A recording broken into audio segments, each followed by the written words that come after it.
নমস্কার। আজ বৃহস্পতিবার। এই দিনে আমরা জগজ্জননী শারদামণির কথা কিছু পাঠ করার চেষ্টা করি। আজ মায়ের আবির্ভাব দিবস। সুপ্রভাত। আজ পাঠ করব ধ্যানলোকে শ্রী মা সারদা দেবী, পরম পূজ্যপাদ স্বামী চেতনানন্দজি মহারাজের লেখা বইটি থেকে একটি ধ্যান চিত্র। সমস্যা সমাধানে মা। যেসব সাধু অন্য কোনো আশ্রমে খাপ খাইয়ে চলতে পারতেন না, তাঁরা উদ্বোধনে মা ও শরৎ মহারাজের কাছে এসে থাকতেন। মা তার স্নেহ, ভালোবাসা ও উপদেশ দিয়ে বলতেন, কাজ করে খাও বাবা। স্বামী পরমেশ্বরানন্দ। মা ঠাকুরের নাম নিয়ে বাড়িঘর ছেড়ে সব ত্যাগ করে তাঁর কাজ করতে এসে এই রকম পরস্পর ঝগড়া বিবাদ হয় কেন? মা, দেখো, পরস্পর দোষ দেখাই হচ্ছে যত অনর্থের মূল। অপরের দোষ দেখার জন্যই এই রকম হয়।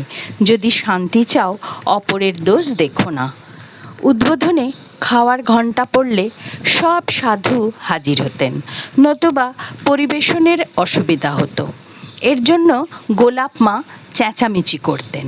স্বামী শারদেশানন্দ লিখছেন, উদ্বোধনের ডাক্তার মহারাজ পূর্ণানন্দজি রাত্রে কোনো দিন খাবার পংক্তিতে ঠিক সময়ে আসিতে পারেন না, সেজন্য গঞ্জনাও ভোগ করেন। একদিন খুব বেশি দেরি হওয়াতে গঞ্জনা খুব বেশি হইল দেখিয়া মা তাহাকে নিভৃতে ডাকিয়া সস্নেহে ইহার কারণ জিজ্ঞাসা করিলেন।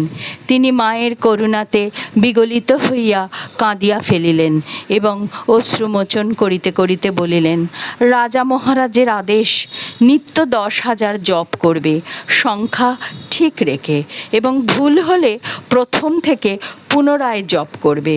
সংখ্যা ভুল হলে জপের ফল রাক্ষসে খেয়ে ফেলে। মা রাক্ষসে খাওয়ার কথা শুনিয়া হাসিয়া উঠিলেন এবং বলিলেন, বাবা, তোমরা ছেলে মানুষ, চঞ্চল মন, একাগ্র চিত্ত হয়ে জপ করার জন্যই রাখালেরূপ বলেছে। তা বাবা, আমি বলছি, খাবার ঘণ্টা বাজলেই তুমি ঠিক সময় চলে এসে খাবে। জপের সংখ্যা পূর্ণ না হলেও দোষ হবে না, পরে আবার সুবিধা মতো জপ করো। মায়ের ভরসা পাইয়া সন্তান নির্ভয় হইলেন, যথাসময় খাইতে আসিতেন। জননীং স্বারদাং দেবীং রামকৃষ্ণং জগৎগুরুং পাদপদ্মে তয়া শ্রিত্বা প্রণমামি মুহুর্মুহুর্। জয় মা, জয় মা, জয় মা।